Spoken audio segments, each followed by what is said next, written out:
Okay, this is going to be an impromptu live spiel on the subject of astrology, specifically on Jupiter and Saturn, and no, not in light of their alignment in the coming days, but specifically how they act in our natal chart. And if you don't know what a natal chart, it's basically what an astrologer looked at when they are doing a reading. So a natal chart is the placement of the planets, where they were at the time of your specific birth and location of birth. So a natal chart basically is a graphic representation of what the sky looked like at the time that you were born.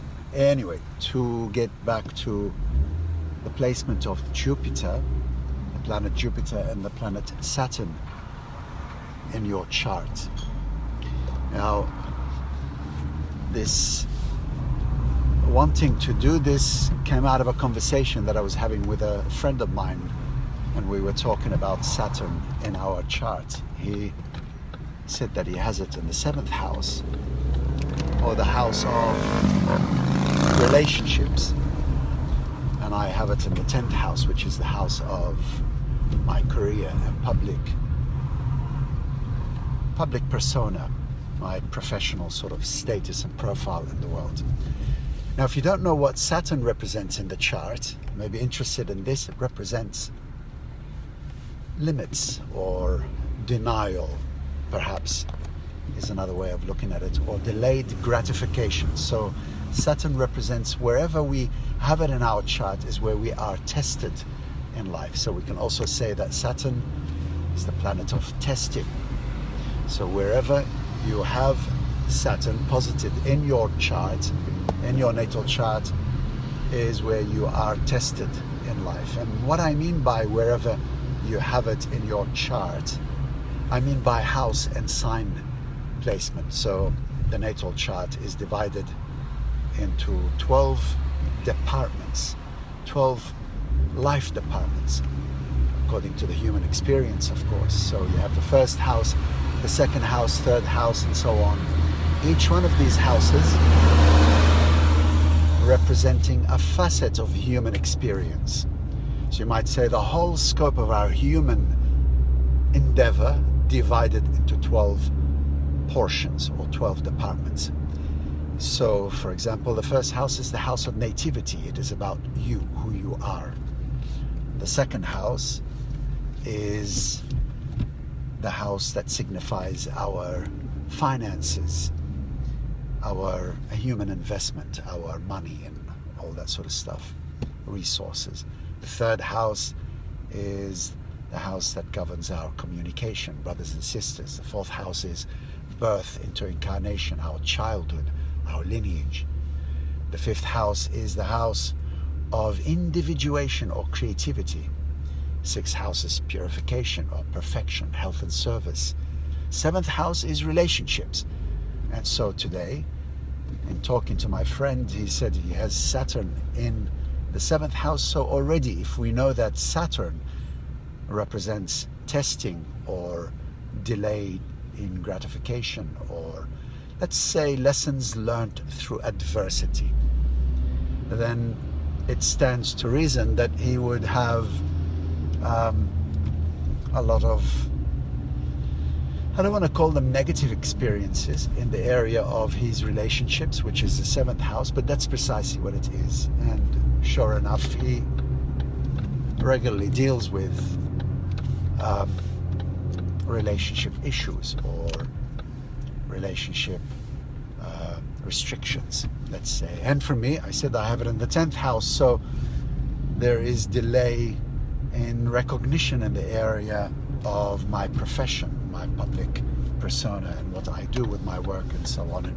And of course, that's exactly what and how it's been. For example, I'm a rebirther, and over the past so many years of being involved in this rebirthing profession, as well as being a meditation teacher for almost 15, 17 years, whatever it is, I have taught rebirthing to many people along the way, all of whom have gone on to build greater careers in that area than I've managed to do. And there have been many sort of, let's say, scrupulous endeavors, people who have not necessarily been very direct with me in terms of how they have gone on to do their work, even when they weren't ready to do rebirthing, they've gone to do it. So this is typical of Saturn, which is a malefic planet. In other words, it's not a favorite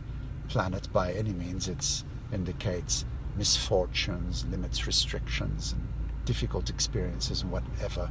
So it's not an unusual thing to have as an experience of mine having Saturn in the 10th house. So you could have it in the 10th house or the 7th house. In the case of my friend, as I was saying earlier, then he was regularly dealing with relationship deceptions, being isolated from relationships for no apparent reason. Like, the hermit walking in the night with his black key, the lord of karma. Saturn is the lord of time also. And I like to think of him also as the gatekeeper. He's the banker, the one who says, thou shalt not pass until you have paid your dues. So Saturn, in its placement in our natal chart by house and sign, indicates where we are to pay our dues. Eventually, Saturn teaches wisdom, great wisdom, but not the sort of wisdom that is made available to us by Jupiter, contrastly, which is the planet of expansion. If Saturn is the planet of limit, Jupiter is the planet of expansion. Wherever Jupiter is in our chart is where we are bigger than life, if you like, where we are abundant, where things come naturally to us. Saturn's placement, we have to work for everything. Everything is hard work, and our gratification is delayed. It's like being in a lolly shop, but you're not allowed to have any of the lollies. So the house is that tells us what kind of lolly shop you're in, if we are to continue with this sort of idea. So Jupiter is the planet of expansion. Wherever Jupiter is in is where we feel abundant. And so I have Jupiter in the sign of Gemini, which is the sign of the communicator, the messenger, if you like. Jupiter in the sign of Gemini. Gemini is ruled by Mercury, and Mercury is the messenger of the zodiac. He's the messenger of the gods, the swiftest of the gods, who it is said, we are told by Greek mythology, that Mercury is also Hermes. Mercury was allowed to traverse to the high, echelons of Zeus, and he was also allowed to transgress to the realm of Hades. In Greek mythology, Hades is Pluto. It is god of the underworld. So Mercury was allowed to, go where he wanted. He was a messenger. He was the deliverer of ideals or impulses of the one mind. And so it shows us actually the role that Mercury plays in the chart. Mercury is the mind. The mind is the middleman between spirit, the realm of Zeus, and the underworld, and the realm of, in between the realm of matter, the material world, the earthly plane that we inhabit. So the mind is the translator of the mind's impulse into thought, which we are then able to convey and to communicate to each other. So anyway, I've got Jupiter in Gemini, so the planet of expansion in the sign of communication. So and true to form or to placement, communication comes very naturally to me, and I regularly feel quite abundant in that area. Now, in terms of house placement, I've got Jupiter in the 12th house, which is the house of wealth. But for a spiritually motivated person, if we can put it that way, it is the house of spirit, that which takes place behind the scenes. It's where the ego undergoes a process of dissolution, where the drop of water merges back into the ocean of life. So, Jupiter, the planet of expansion, the great guru, the great teacher, in the sign of the communicator, in the house of spiritual, I don't want to call them realizations, but it's not quite like that, but in the house where the ego undergoes dissolution and becomes at one with the totality of existence, or the totality itself.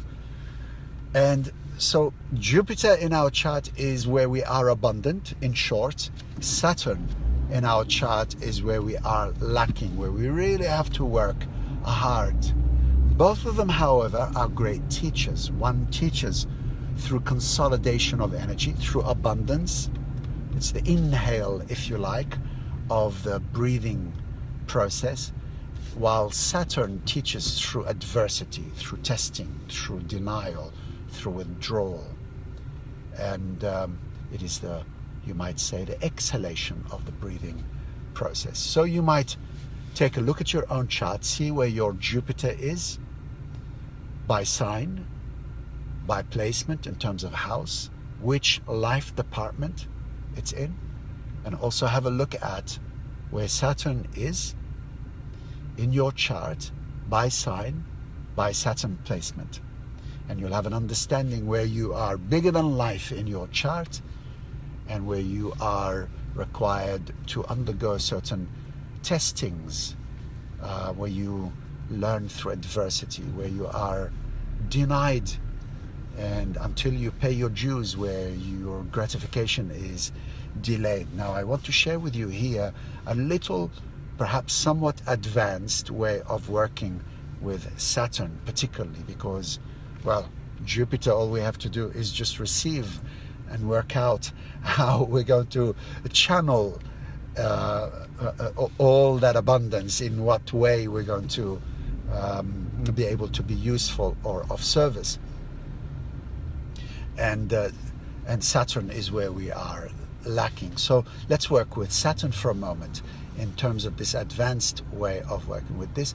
If, for example, your Saturn is, let's say, in Pisces, as it is in mine, then the opposite sign at the other end of Pisces is Virgo.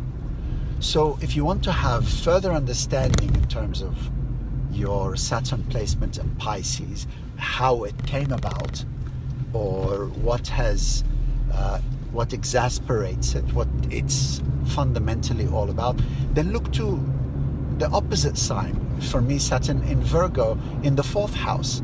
Now, if the 10th house is the house of profession and my public life, the 4th house is the house of my lineage, my childhood, my ancestral line. So what I'm dealing with in terms of the restrictions of Saturn in this particular life can be attributed to my ancestral lineage. And sure enough, for me, my lineage, there is a great degree of shame in terms of failure, in terms of our public persona. There's a story about my great-grandfather who went to the Americas.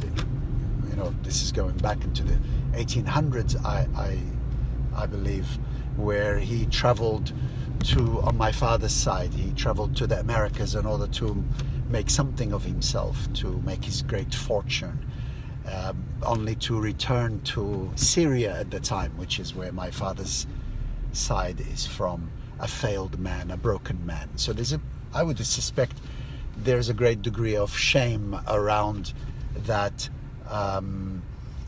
area of my life, and so how is that featuring in my own life in the house that is opposite the 4th house?